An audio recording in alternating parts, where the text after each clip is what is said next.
beloved Boss Mike Cervera. Eto na! Ay, hindi bababa sa 20 vlogger ang binabantayan ng NBI dahil sa pagkakalat umano ng fake news online. Ang isang Nako po! Hoy, yung mga vlogger! Mga fake news kasi kayo. Oh. Kasama ba si Libayan dito? Tinatanong ko lang ha, Libayan, kasama ka ba? Pakisagot naman ako. Tuloy. Sa ibang balita, hindi bababa sa 20 vlogger ang binabantayan ng NBI dahil sa pagkakalat umano ng fake news online. Nako, mga fake news kasi kayo. Kung ano-ano kinakalat nyo. Ayan na, lagot kayo. Sigurado may magtatago na rito. Sige.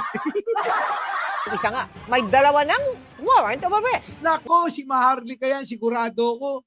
Di ba sabi ko sa inyo may warrant siya? Isa, kanino? Kay Katunying. Pangalawa, nako! Ayoko na sabihin. Nakatutok si Ivan Mayrina.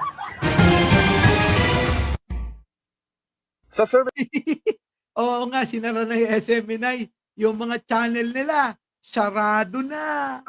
Paano kasi mga fake news sila? Ano sinasabi ko sa inyo eh. Peke kayo magbalita. Ayan, ano natamo ninyo? Di ba? Alam nyo, maswerte kayo. Ha? Maswerte kayo. Kasi si Pangulong Bongbong ang Pangulo. Kung ang naging Pangulo katulad ni Digong lang ngayon, tapos gaganyan-ganyan kayo, sigurado, nasa ilog Pasig na kayo. Lulutang-lutang. Kinakagat ng mga janitor fish. Isama mo pa yung mga karpa. Tapos habang inaalong kayo, pinapanood kayo ng mga kapwa nyo DDS. Sasabihin nyo gano'n, hala, yung vlogger natin, inaanod na. Di ba? Tuloy. Ito na. Sa ibang balita, hindi bababa sa 20 vlogger ang binabantayan ng NBI dahil sa pagkakalat umano ng fake news online. Ang isa nga, may 2 ng warrant of arrest. Nakatutok si Ivan Mayrina. Sa survey ng Social Weather Station nitong Pebrero ng Kinomisyon ng Advisory and Research Consultancy Group na Stratbase, lumalabas na 62% ng mga Pilipino ang naniniwalang isang seryosong problema ang fake news sa bansa. Kita nyo, malala na talaga yan eh. Karamihan din sa mga Pilipino, hirap daw na matukoy kung ang impormasyong kanilang napapanood, naririnig o nababasa ay peke o mali. Nako. Isinagawa ang survey nitong February 15 to 19, 2025 gamit ang face-to-face interview sa mga rehistradong botante edad 18 pataas at may plus-minus 2.31% margin of error. Nako. Ang National Bureau of Investigation, binabantayan ang hindi raw bababa sa 20 vloggers na nagpo-post ng umano'y fake news sa social media. Sino ba ang mga fake news dito? Di ba yung mga Di ba yung mga DDS? Puro fake news sa mga pinopost. Sabi nila mga kababayan, si First Lady na nakulong sa LA. Putik na yung mga kababayan nandun sa Malacanang, tinawagan ko. Manang, nakulong ka raw.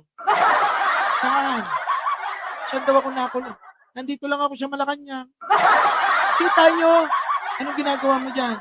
Marami tayong bisita ng mga foreigner, mga investor, inaasikaso ko. Ganun po ba? Sige po, sorry po sa istorbo. Kita nyo? Mga siraulo. May hawak daw silang listahan ng vloggers at kanilang mga pinost itong mga nakaraang araw. Mga kababayan, yari kayo! Meron silang kopya na ng mga pinagpo-post ninyo. Yari!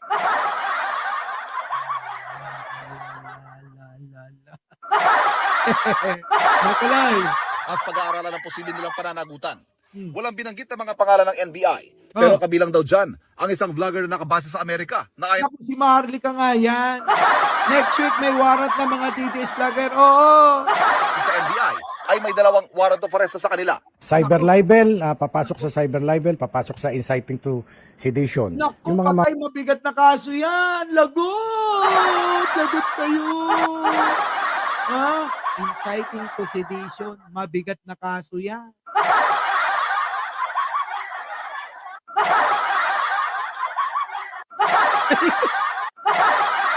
Ang sarap mang inis. Tuloy.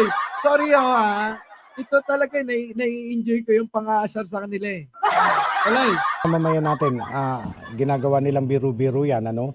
Sinasabi nila meron tayong freedom of speech, freedom of expression, pero lagi kong sinasabi, that is not absolute. Merong limitation yan. Correct. Hindi yan absolute. Kala nyo ligtas kayo. Akala nyo lahat pwede. Akala nyo only.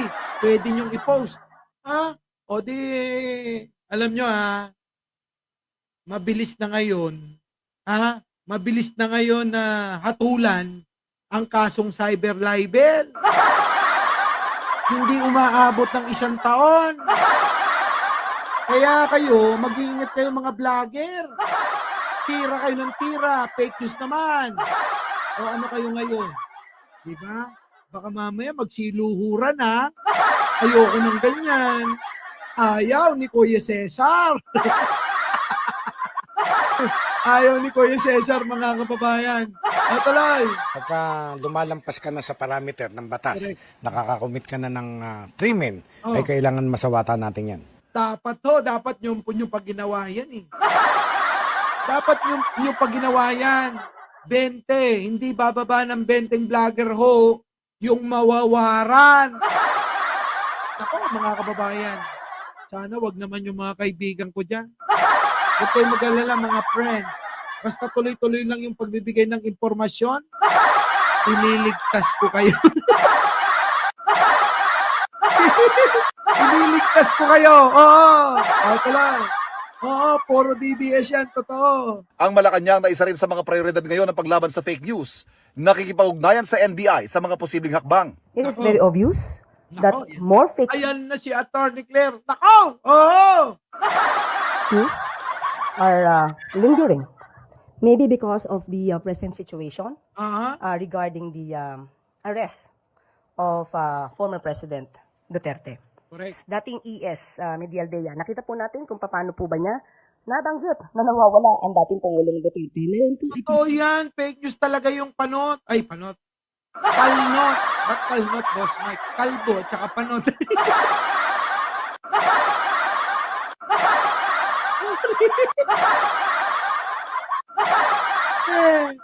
Diba, nakita niyo ba yung sinugod sa ospital? Yun, si Kalnot. Si Kalnot yun. Anak ng pating na yung mga kababayan eh. Alam niyo yun? Napakasinungaling. Nawawala daw. Si Digong sa ICC. Samantalang nasa loob lang naman eh. Yan, napala ni Kalnot, makarma. Ayun, sinugod sa ospital. Sana makaligtas pa siya. Boss, nakuha na. Oo, ihatid ko na mamaya. Binigay na Bert yung address. Huwag kang mag-alala. Dahil, ano ba ngayon? Next week, babiyahin na naman ako ng malayo. At magdadala na naman ako ng pasalubong sa inyo. Alam nyo naman ako. Diba? Oo, sinishare ko yung blessing ko. Ganon kasi ang tao. Dapat mahal mo kapwa mo. Diba?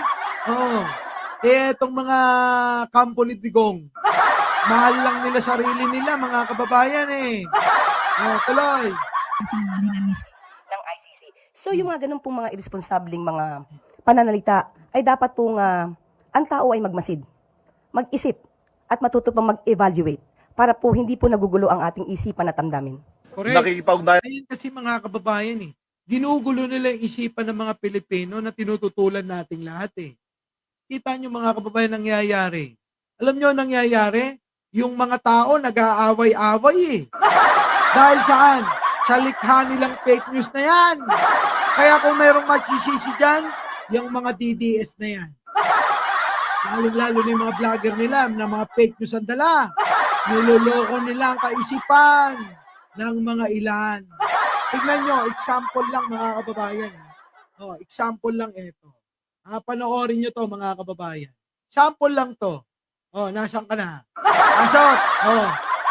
Na nababasa ko, puro na lang rape, puro ano. Simula nung mukuyang Ayan tignan nyo. Ito ang example na mga kababayan, na etong mga walang yang mga DDS, mga vlogger at kampo ni Digong, mga dala fake news. Ito nauuto Ganito tuloy ang nangyayari. Pakinggan ninyo, pasok! Ano ba naman yan? Puro na lang babasa ko, puro na lang rape, puro ano. Simula nung mukuyang adik na yan, dami na makarasan na mga nangyari ngayon. Nakakabuisit, ba't kasi binoto nyo? Huwag ka na umasa kay Duterte kasi hindi na makakabalik si Duterte. Nasa ICC na si Duterte, pinakain na siya ni PBBM sa mga ICC. Ano ba yung, yung presidente mo? Simula na naupo yan, ang dami ng adik ngayon. Kasi nga, yung kanyang yung sarili niya adik siya. Puro ka adik. Bakit sila ba ang drug lord na Bisaya? Di ba si Duterte? Ay, hindi talaga. Si Duterte, alam mo ba, simula nang upo si Duterte, maraming adik ang napapatay. Ngayon nga nangyayari na sa Pilipinas, puro rape, munti mong papatay, dire-rape na. Kung nangyari sa Bakit kasalanan na? Ganun ba dapat kapag adik, pag nang-rape, kapag nagnakaw, kailangan patayin? Kasi adik? Kasi adik? Paano yung mga lasinggero na pumapatay? Ano yung mga lasinggero na nang-rape? Dapat patayin na rin sila? O dapat pati tatay mo lasinggero at saka tatay kong lasinggero pinapatay na rin ngayon? Ay nako, alam mo ba yung Pangulo mo? Marami na mga karasan ng marami nagawa sa PBBM. Marami nagawa sa PBBM. Marami na nagawa yung Duterte ko, tatay ko. Marami siyang pinatay. Tutulungan nyo lang ngayon yan. Marami siyang pinatay. Yun yung nagawa niya. Bukod doon, yung mga sinasabi yung mga nagawa ni Digong sa ekonomiya, lahat yun. Pero patuloy niya lang yung mga ginawa ni Pinoy. Tama ka. Hindi mo alam yun. Kasi puro kasi adik. Pero scroll mo. Pag nag-scroll kayo, puro mo na sinasabi mo, naging okay sa lugar namin, naging matahimik sa lugar namin. Parang naman, kahit hindi adik, pinapapatay na Digong. Ayan tuloy, magdudusa siya dun sa ICC, sana din siya makamit. Ano, muna dahil simula sa Pangulo mo ngayon!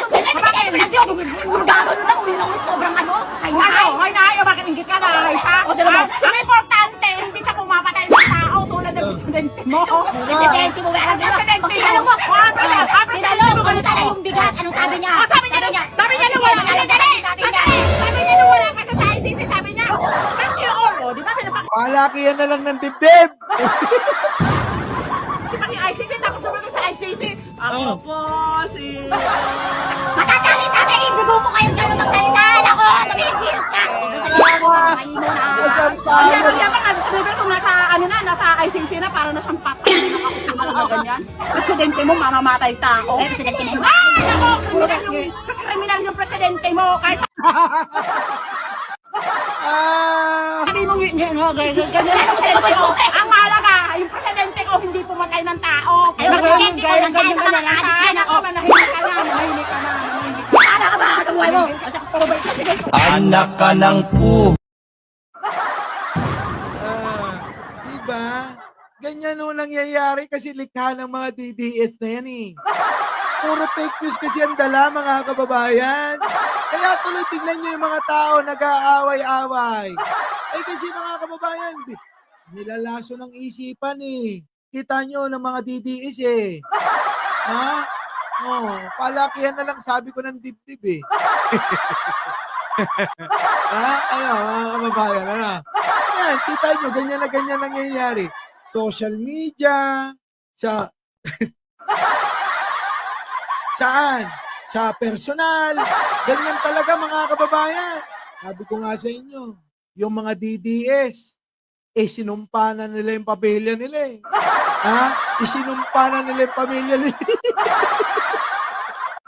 Eto, magkumare, mga kababayan. Magkumare. Nag-aaway-away Walang iya kasi itong mga DDS. Kaya alam nyo, malaking bagay na masawata ang fake news sa ating bansa sapagkat lumalala na talaga. Ibang klase na ho talaga Hindi na ho natin alam kung ano yung ating paniniwalaan. Lalong-lalo na, yan, tignan nyo sila. Yung mga makukulong na mga vlogger nila. Sana naman, Sana naman matuluyan. Pero yung aking mga kaibigan, huwag kayong mag-alala. Huwag kayong mag-alala. Andyan ka na naman sa palaki. Kita mo naman, nasa na yung ate? Laban na laban yan Matahimik sa lugar namin. Parang naman, kahit hindi adik, pinapapatay na Digong. Ayan tuloy, magdudusa siya dun sa ICC, sana din siya makamit. Ano, muna dahil simula sa Pangulo mo ngayon! Sobrang Ay, bakit ingit ka na? Wala, maliit dito sa kanan. Malaki yung Yung maka-DDS, maliit, dibdib. Oo. O, dalawa. Ang importante, hindi siya pumapatay ng tao tulad ng Oo nga. presidente mo. Oo nga. Presidente mo, meron din. Pag tinanong mo, tinanong, ano sana yung bigat? Anong sabi niya? Sabi niya lang, wala. Dali. Malaki, mga kababayan. Yung nasa kaliwa, malaki talaga. Panalo! Diba? Panalo, mga kababayan. Sabi niya nung wala ka sa ICC, sabi niya, back you all, o, di ba? Pinapaki-paki yung ICC, tapos sumunod sa ICC. Ako po si... Matatalit natin, hindi mo kayo. Totoo naman, ano?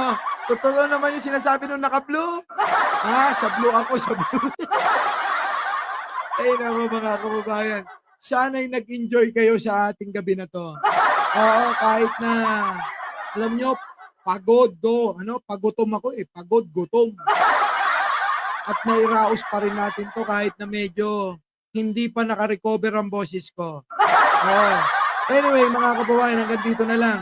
Bago po tayo mag-iwahiwalay, huwag niyong kakalimutan na mag-like, mag-share at mag-subscribe. Meron na po tayong 20,000 subscriber. Maraming salamat po sa inyo. Our beloved Boss